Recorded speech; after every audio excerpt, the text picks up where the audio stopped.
program deals with controversial subjects. The theories, opinions, and beliefs expressed are not the only possible interpretation. Viewers are invited to make a judgment based on all available information. UFOs. Is there a government conspiracy to keep the truth from America? Tonight on the UFO Conspiracy, a team of investigators uncovers provocative new evidence. We're dealing with a cosmic Watergate. From New York, reporter Sandra Pinckney investigates an alleged UFO crash that the government won't talk about.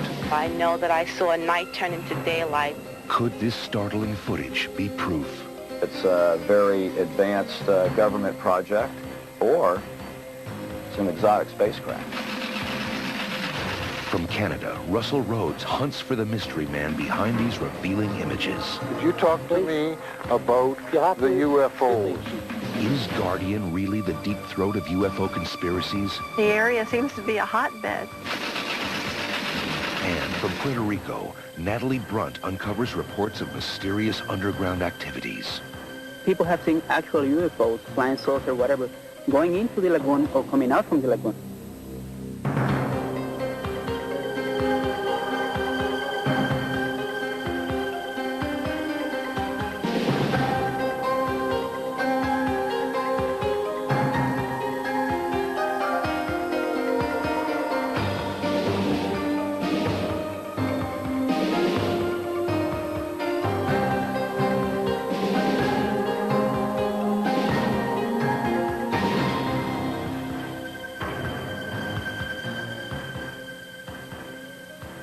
Welcome to Encounters. I'm John Marshall.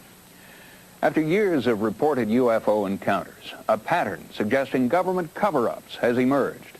Tonight, an in-depth investigation into charges that our government maintains an agenda of disinformation and harassment aimed at UFO witnesses and researchers, citizens who believe they have the right to know what the government knows.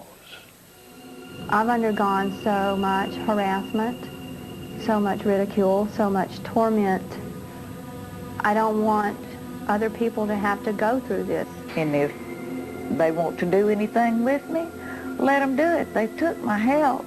They've ruined my life. So what else could they do? And that the two of them had been told by the military people that if they ever talked about this, not only would they be killed, but their family would be killed. The Army, the Air Force, the Navy, the Central Intelligence Agency, the National Security Agency, the DIA, you name it, FBI, every intelligence agency or law enforcement group within the government structure has been involved in UFOs one way or another. Anybody who says the United States government is not withholding information about flying saucers is simply either ignorant or intentionally lying, or both. Someone very high up is trying to keep a lid on the whole thing.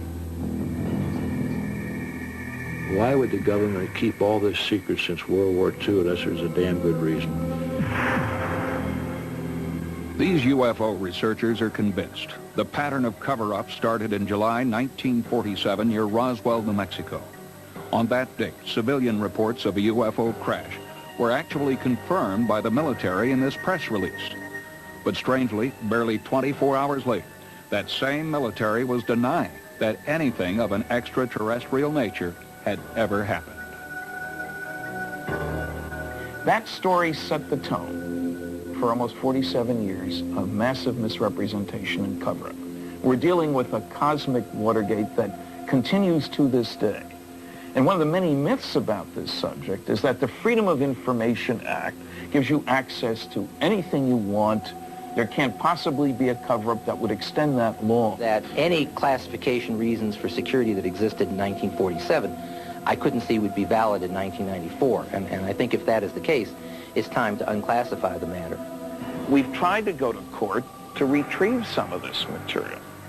A group of us called Citizens Against UFO Secrecy went after the CIA. We want your UFO stuff. They said, we don't have any, go away. We appealed, they denied, we go to court. Judge says, do a search. They come back to court, they'd found 239 UFO documents. Did the Freedom of Information Act provide the information windfall researcher Stanton Friedman was looking for? Hardly. You can read 8 words on this CIA UFO document, and they're not very useful words. Doc reference, info location, stuff like that. Now, these guys have a weird sense of humor. I mean, here's a page, deny in toto, it says. They couldn't even find 8 lousy words to release. In fact, after an exhaustive search, the only official document we've found that acknowledges the potential threat of UFOs is this, a firefighter training manual endorsed by FEMA. I think that this is the first time the subject of unidentified flying objects has been included as a serious subject in a larger technical manual. Most of the information in this chapter is borrowed heavily upon some Defense Department documentation that explains what to do in the event of an encounter with an alien being. Since 1947, there have been over 26,000 reported sightings of UFOs in the U.S. alone. The number of sightings that go unreported is estimated to be over 15 million. Police investigator Larry Fawcett became a serious UFO researcher after his own encounter with a UFO was vehemently denied by the government. His reaction? It changed my outlook on life really quite a bit. It was a dramatic change from somebody saying and believing there's no such things to saying, wow, you know, not only are these things real, but we're being lied to about it by the government. Well, I don't trust our United States government. And I don't mean to be short or ugly, but that's exactly the way I feel. And if they want to do anything with me, let them do it. They've took my health. They've ruined my life. So what else could they do? It happened on a trip through Texas in 1980. Betty Cash, her friend Vicki Landrum, and Vicki's son Colby all experienced something that has never been explained. There was a bright light, a metallic craft, and intense heat. We were literally burning up alive. My head was swollen. I had blisters all over my body from the top of my head to the bottom of my feet. I was so sick, I prayed to die. That's just how sick I was. All 3 were hospitalized with symptoms of radiation poisoning. The prognosis from Betty's doctor was not good. He called my daughter from Dallas, and he told her that he felt like she should come immediately.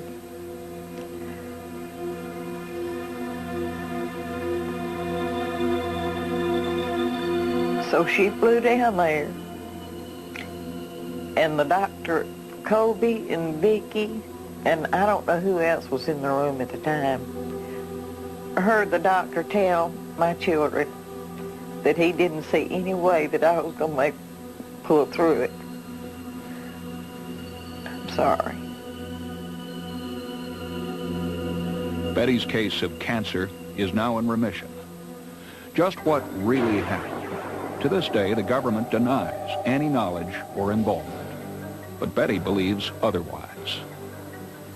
We drove to Bergstrom Air Force Base. They more or less laughed in our faces. Told us that they hadn't even heard anything about it. They knew nothing about it. But yet, when we walked in, on this large conference table, there was a huge mouth. And they had a red, you know, these little red top pins.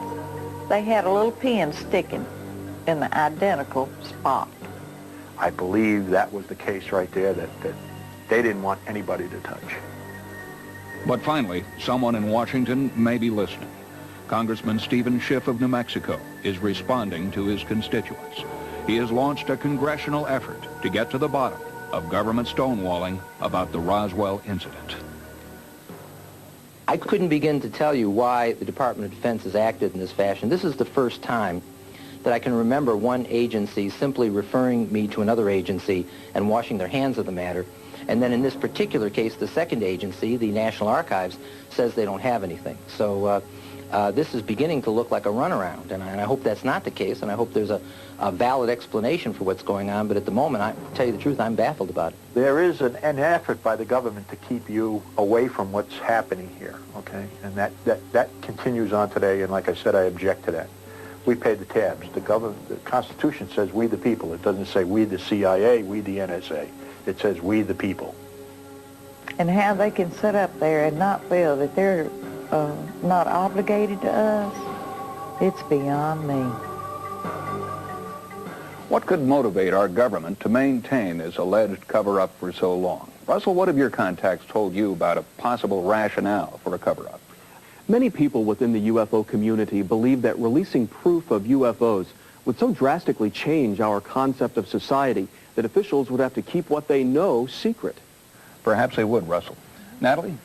Imagine the effect it would have on everything from economics to religion to suddenly find out that our global village is actually a galactic village. And another reason for this government secrecy just might be their protectiveness about top-secret aircraft testing. And as Sandra's found out, some of those tests could be going wrong. That's right, John. In fact, in the New York incident I've been investigating, the government denies all knowledge of any crash. Their denial runs counter to dozens of eyewitnesses who are convinced of what they saw. Coming up next, reporter Sandra Pinkney investigates an alleged UFO crash that the government won't talk about. I saw night turn into daylight. Could this startling footage be proof? It's an exotic spacecraft. Counters has been exploring reports of a UFO crash in Long Island, New York, that have the community there deeply divided. Investigating this sighting has been a study in sharp contrasts. On the one hand, no one in an official capacity will confirm anything ever happened. Yet sincere, credible people in that area swear that a UFO crashed in their local park. I know that I saw night turn into daylight, so whatever it was very large and very strong and nothing I'd ever experienced before.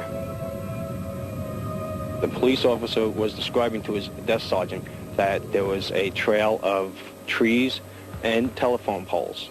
He said that were all 8 to 10 feet high. He said, and there was a path going into the woods. That's why he thought perhaps something had crashed into the woods. Suffolk County police officer had come into the building asking to use a payphone, and he also seemed upset. He just said that there was some kind of UFO or something that flew over West Babylon and had headed east and crashed in South Haven Park. All of a sudden, the road was blocked off. I've never seen the fire department really block the road that heavily, and especially it was a strange time at night. And the other part that was curious was that there were no sirens going. It was going on for like 3 nights in a row. The helicopters and searchlights looking in the park. Something, I don't know what, crashed in South Haven that night. Our investigation began when we saw this videotape leaked by a government defense subcontractor who claimed it was shot at the site of the crash. I managed to get some fairly impressive video, what I firmly believe to be a downed extraterrestrial object. One of the first to publicize the alleged crash was South Shore press editor Rich King. One of the most important facts, especially in a story like this, is to find something on an official level that doesn't make a lot of sense. We've been doing the paper here for 10 years, and we know the patterns within the community. We know when the park opens, when it closes. And we did find out that, indeed, the county had closed the park for 4 to 5 days during that period in November. And that is atypical of the county to do that. In developing the information further, what we could ascertain was apparently the Brookhaven laboratory ended up responding to the call rather than a local community service. So suddenly this had the earmarks of something federal as opposed to local. Eyewitnesses say that the entrances to this park were closed shortly after the crash. They say they were stopped by roadblocks and they saw fire engines. But according to park officials and the Long Island Fire Department, it never happened. I had a chance to speak with South Haven Park Superintendent Bud Corwin, who's been living on site in the park for more than 20 years. There's speculation that a crash happened here in this park, November 24th, 7 o'clock. Do you know anything about it? Not a thing, not a thing. In fact, of course, very shortly after that, we were asked if we knew anything about it, or people could come in and look, because as a group, that looks for UFOs and objects like this. And no, in fact, I know this park like the back of my hand. I've been on it all my life. But we have park police. And the park police patrol it all the time. And if they had seen or heard anything, I'd know it within 2 minutes. His story was corroborated by the Chief Operating Officer of Suffolk County's Fire Rescue Department, Miles Quinn. There was no fire alarms, active fire alarms dispatched at that time. Possibly a fire truck might have been out for a driver training lesson or something like that, and they would use a park facility to practice with a new driver. But other than that, I wouldn't have an explanation for why there would be fire apparatus in the area. In search of an answer, I spoke with aviation specialist and former member of the Army Special Forces, Chuck DeCaro. You ask yourself, what else is in the neighborhood? Well, Grumman is in the neighborhood, and they build airplanes. The EA-6B, for instance, has electronic warfare systems. You don't want it to fall in the wrong hands. If one of these pods had fallen off, that would explain why the government would try to secure the area and get the pod. But a group of local residents aren't buying this explanation. John Ford, president of the Long Island UFO Network, spoke to encounters about the crash that never happened. Our organization has investigated over 600 UFO-related phenomenon incidents in the New York metropolitan area, with reports coming in as far away as Red China. On the night of November 24th, I myself, who lived 3 miles from South Haven Park, lost my electric power and cable TV while large military helicopters were overflying the area. I drove down in my pickup truck towards the area of Yaphank area and observed a raging forest fire deep in the woods and observed some sort of roadblock. These men were driving military vehicles that had no markings. They were dressed in paramilitary uniforms, black jumpsuits with green fatigue shirts underneath. 5 New York State police cars arrived at that location, were turned back by these men in black. But if the crash did occur, there would have to be a federal record of the incident. Larry Bryant, public affairs writer for the Defense Department, was brought in to investigate the case. Well, I have recently asked the Federal Bureau of Investigation under a Freedom of Information request to provide all records generated in response to such an incident in Long Island. The reply came back negative. It was here, in this remote corner of South Haven Park, that the alleged crash happened.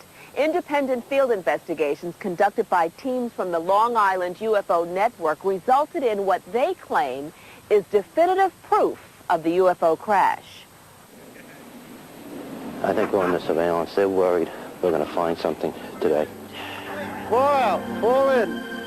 We're going to be looking for a swatch of trees knocked down, tops of trees knocked off. We're going to be looking for indications of a large fire, radiation, magnetic anomalies. To gather evidence, electrical engineer Preston Nichols joined the investigation. I walked over with the sensor to the tree. Lo and behold, I got a reading. We got a hot spot right here. The tree's radioactive. That would have to be a tremendous magnetic field to do that, to magnetize a tree. So I've never heard of it anywhere else. I was part of that first investigation. We found a fire cone, a yellow fire tape, do not cross letters on it, which was interesting because they told us they were not in the park for the last 10 years. It's heavily discolored. Looks like it was burnt. Look, the top of that tree is sheared right off. A nice clean cut. Highly suspicious. It's possible that if this is the location of the crash, it may have caused uplifting of large trees. If you look, there's a certain area here that we found there's 3 gigantic trees absolutely uprooted, falling in different directions, as if something may have taken them out. But what was most amazing of all was we actually found a radiation suit adjacent to the railroad tracks. This we found very puzzling because we know that people from Brookhaven National Laboratories wear suits similar to this, and we have witnesses that people with white radiation suits were actually in the park that night. But the fire chief of Brookhaven Laboratories Fire Rescue Department denies his team was dispatched. On the night of November 24th, 1992, we did not get called out to any fire off-site. I have copies of my records from that period of time if you'd like to look at them, sir. Firemen who claim that they were dispatched to the crash site on the night of November 24th say they're afraid to go public with what they know. One apparently has been relocated to another state. Another says he fears for his job and his family. Yet, County Fire Dispatcher Miles Quinn vehemently denies that anyone from his department was dispatched on the night in question. J.B. Michaels, researcher and author of an upcoming book on the Long Island crash, spoke with several firemen who were on site on the night of November 24th. Several of the people that I talked to were terrified.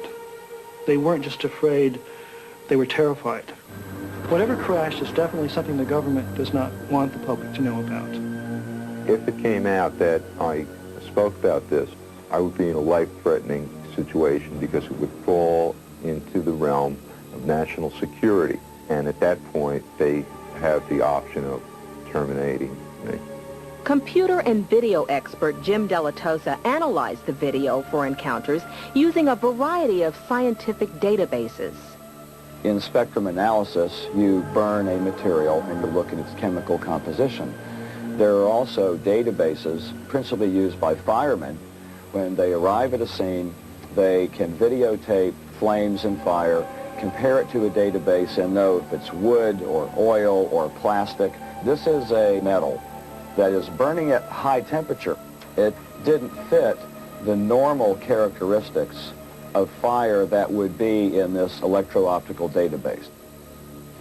I believe it's a very advanced government project that for the safety of the people in the area, the events that happened are masked, or it's an exotic spacecraft. We may never know what happened on the night of November 24th, 1992.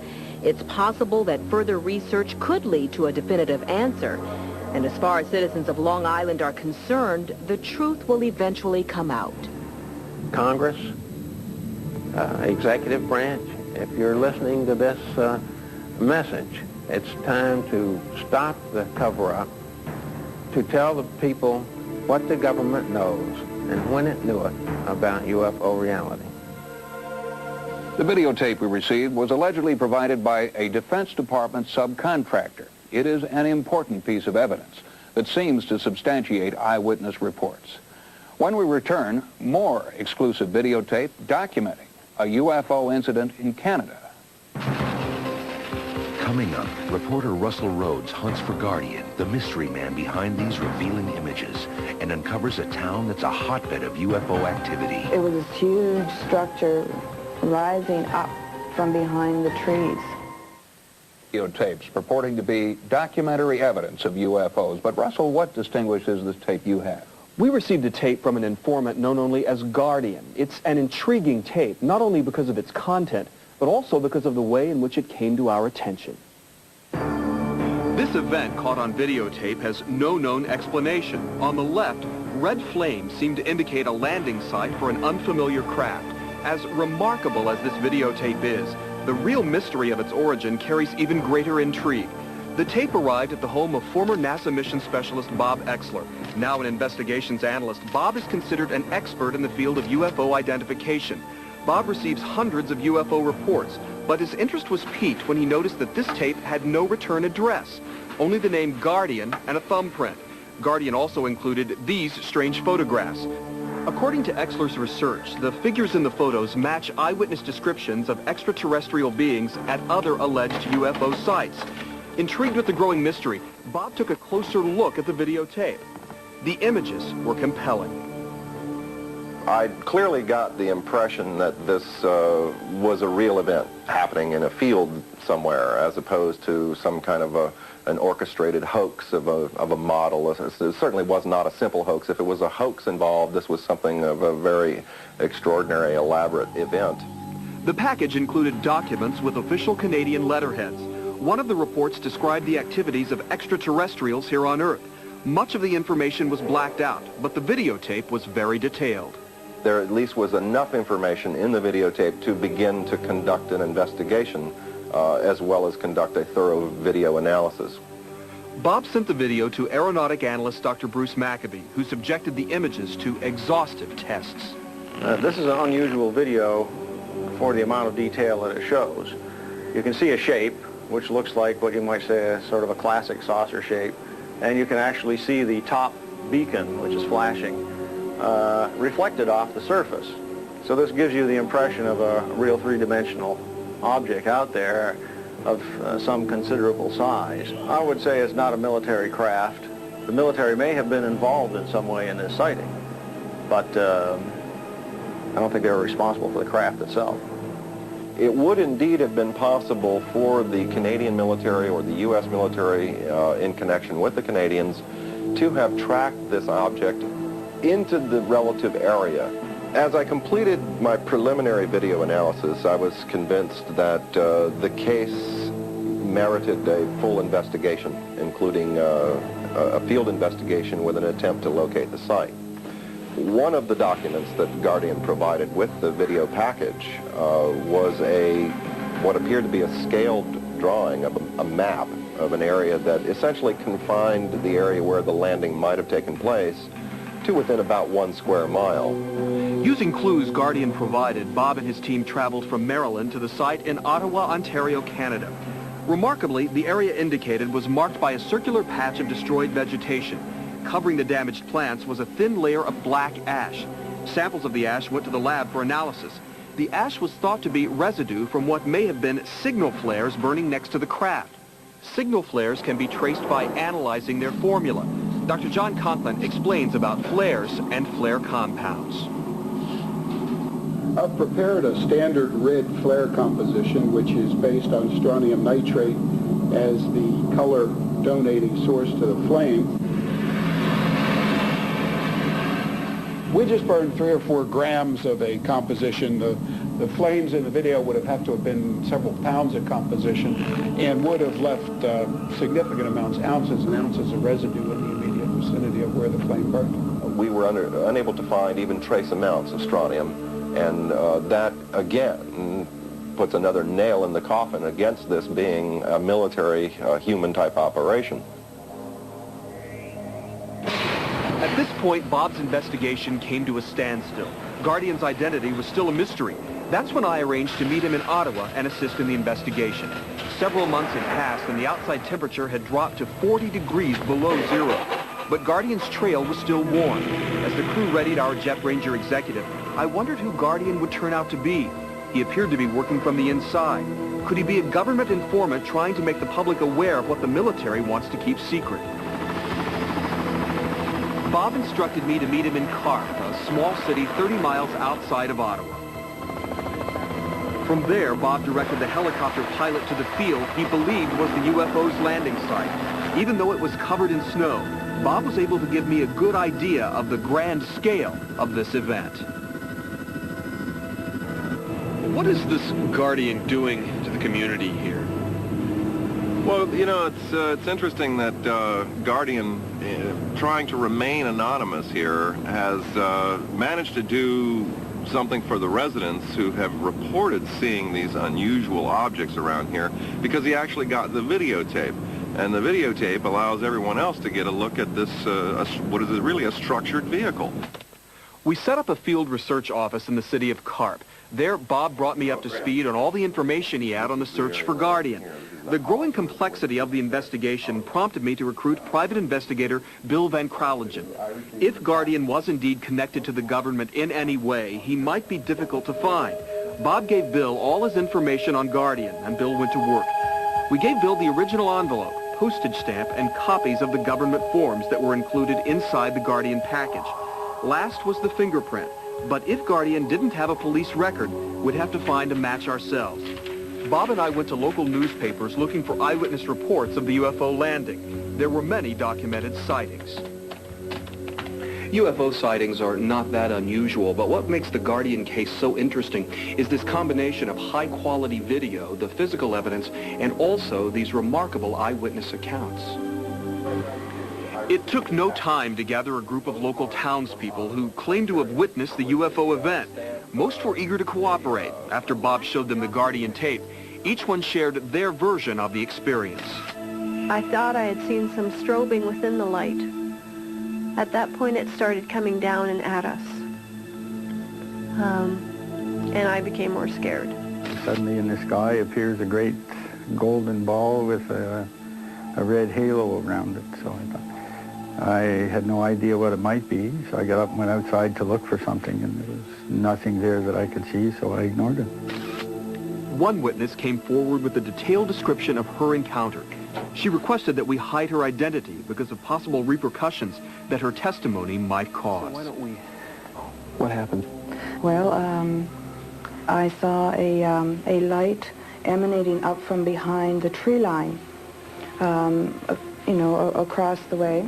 It was this huge structure rising up from behind the trees. I saw somebody come out of the side upper half of the craft. The skin of the person, I'll call it a person for now, had a glow to it. And as a result, I could see features. This is a photograph taken from the Guardian video. Mm-hmm. Is this the same alien you saw? Well, it certainly, yes. Sarah appeared to have witnessed the Guardian event, but it was her next observation that gave us our most important lead to the real identity of Guardian himself. So at that point, I ran outside to the end of my driveway. I did hear something coming down the road, and I was a little frightened by that. I realized that really it was a car coming down the road without its headlights on. Coming up next, Sarah's lead brings us face to face with Guardian. Could you talk to me about the UFOs? Is he the deep throat of UFO conspiracies? The investigation continues. In the search for Guardian. An informant known only as Sarah has provided a critical new lead, a good description of a car she saw on the night of the alleged UFO landing. Based on this new information, we gave the vehicle's description to our private investigator. He began a background check on all similar vehicles that were in the area that day. To eliminate the possibility that Sarah was a part of a hoax, we asked her to submit to a lie detector test. Did you lie about seeing two aliens get out of a craft in front of your house in August 1991? No. The test is now complete. Remain still. Based on what you've seen here, Yes. What's your conclusion? My conclusion is Sarah's truthful. What she saw, or what she believes to have witnessed, took place, and she believes this in her own mind. Therefore, she was truthful on these charts. She was not fabricating the incident. Then the phone call came from Bill. He had a possible match on the vehicle after tailing the driver to a neighborhood church. He instructed us to meet him on a side street nearby, so as not to draw attention. Okay, which is the best way to come in on the church then? Come in past the church on the school side and you'll come straight on to us. 10-4. Having located a potential target, we began our surveillance. See the vehicle down at the back just before that gray window van on your left?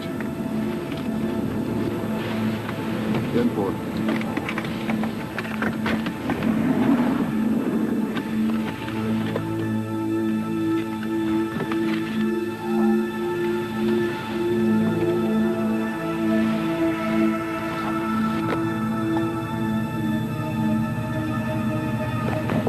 In our primary inspection, we noticed fingerprints on the handle of the door. This could be the link to the true identity of Guardian. If these prints matched his mysterious thumbprint, we would have found the car belonging to Guardian.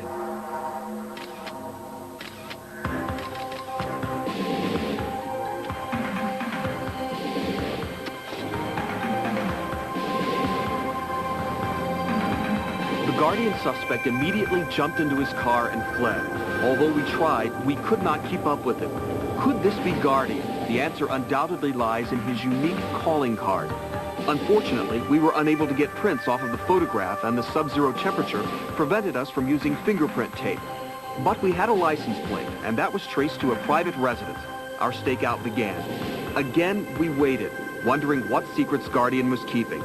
What could he know that keeps him in hiding? Our entire mission lay on the doorstep of this quiet house.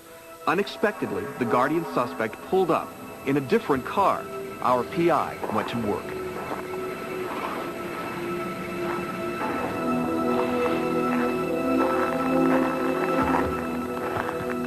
Hi. Yes. Pleased to meet you. My name is Bill Van Krolingen. Could you talk to me about... Just a moment, could you talk to me about the UFO? Just a moment, please, if you don't mind. I'll put this away and I'll be right back. Could you talk to me about Guardian? Could you talk to me? The man we believed to be Guardian refused to speak to us. Almost in a panic, he raced off on foot. Bill attempted to follow.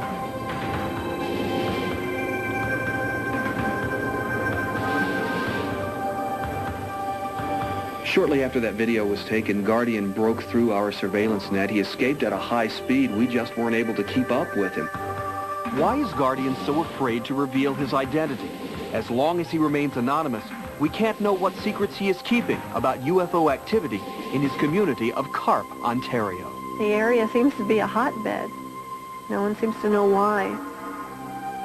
But there have been sightings, constantly for the last few years, and it seems to be escalating.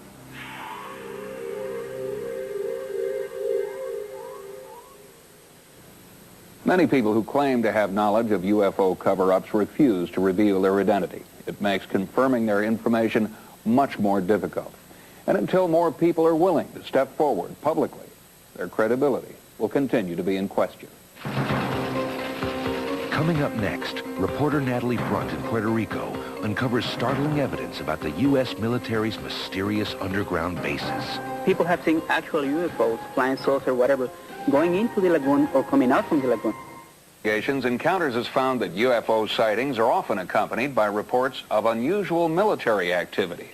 Ufologists believe that when there is a crash, the government immediately takes all evidence to underground bases so they can reverse engineer the technology for use in military systems. People have seen actual UFOs, flying saucer, whatever, going into the lagoon or coming out from the lagoon. He told us that he had been inside these underground facilities at Groom Lake, that he had seen flying saucers being tested in these underground facilities. We have things out here that are literally out of this world. Kirkland Air Force Base, New Mexico. Cabo Rojo, Puerto Rico. Area 51, Nellis Air Force Base, Nevada.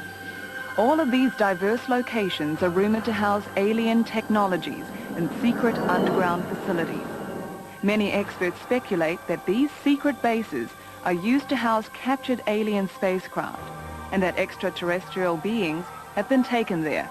What really goes on at these underground facilities is totally shrouded in secrecy. In national security jargon, the activities are known as black programs. Black programs or black projects are projects which the Department of Defense considers so sensitive and so secret that they don't even reveal their existence.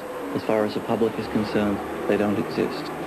Unbeknownst to the general public, in order to conceal these covert activities, huge underground installations have been dug deep into the earth to keep prying eyes at bay.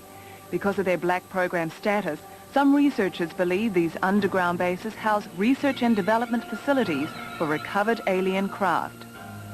In southern Nevada, one such underground base is alleged to exist. Known as Area 51, this top-secret installation fostered such classified programs as the U-2, SR-71, and the Aurora. Area 51 is the most classified government installation in the free world. It is the premier testing facility for every black program that the United States government and some of its allies want to test. But spy planes and stealth bombers are only the beginning. Bob Lazar, a former government scientist, came forward and said, I worked on these things. We're reverse engineering alien technology. We're taking apart flying saucers to figure out how they work. The same alien spacecraft may be what residents in southern Nevada have been viewing for the past 30 years. What I saw was 4 to 5 pewter, silver, circular ships flying at tremendous speed, outrageous flight characteristics. 4 different people who have worked at Area 51 who have told me they have seen disc-shaped craft being tested out there. Now, these are people from the 50s, 60s, 70s, and 80s. people who don't know each other, all essentially telling the same story. The existence of these programs could explain the post-Cold War tightening of security around Area 51. The perimeter is continually patrolled by a paramilitary unit wielding deadly force. There are motion detectors in the ground to determine when people are trying to come in. There are ammonia detectors that can detect the ammonia scent in human skin. There are planes, there are helicopters, there are guided missiles. They could shoot you right now, drag your body in there, and there isn't a law enforcement agency in this country that can go and retrieve your body. Our research also indicates that the government has expanded activities to bases outside the continental U.S. On the Caribbean island of Puerto Rico, a myriad of UFO activity has flourished since 1987. Most of it has been centered here at the Laguna Cartagena outside Cabo Rojo. Although there have been thousands of witness sightings, the local authorities and the U.S. government continue to ignore the reports, fueling the belief of many residents here that a cover-up, perhaps even a conspiracy, exists. Jorge Martin, a leading editor and investigator, has been researching the UFO phenomenon in Puerto Rico for 20 years. What he has uncovered near this picturesque lagoon has led him to some startling conclusions. Are you suggesting that there is some kind of underground base beneath the lagoon or this area? There's something very important going on here. Something is down there, maybe some type of alien facility that has been there for many years. People have seen actual UFOs, flying saucer, whatever, going into the lagoon or coming out from the lagoon.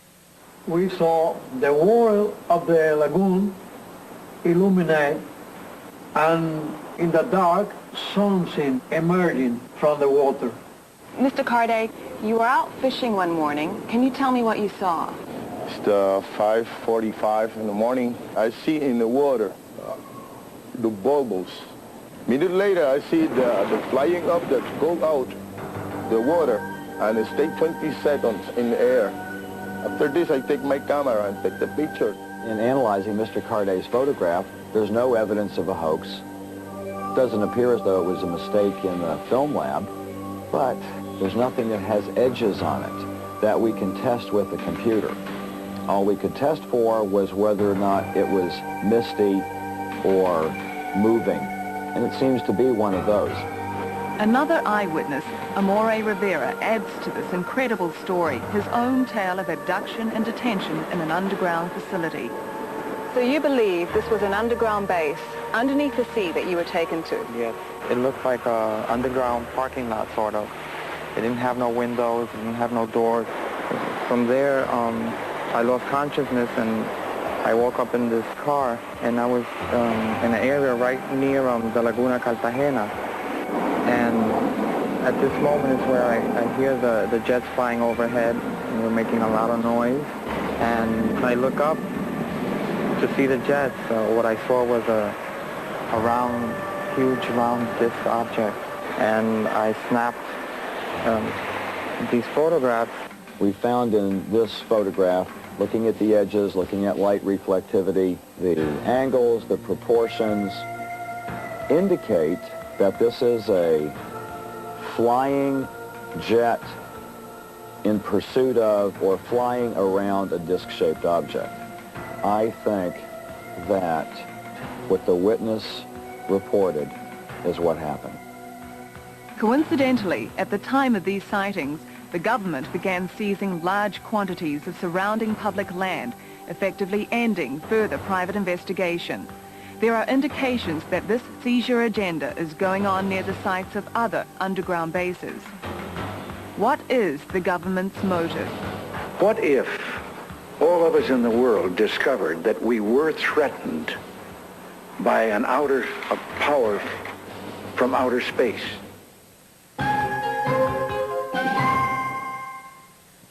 Act was created to give all Americans access to government documents. Unfortunately, that has not been the case with UFO records. Even government officials like Congressman Schiff are getting the runaround. But his efforts have been an important step toward the release of long-held UFO files.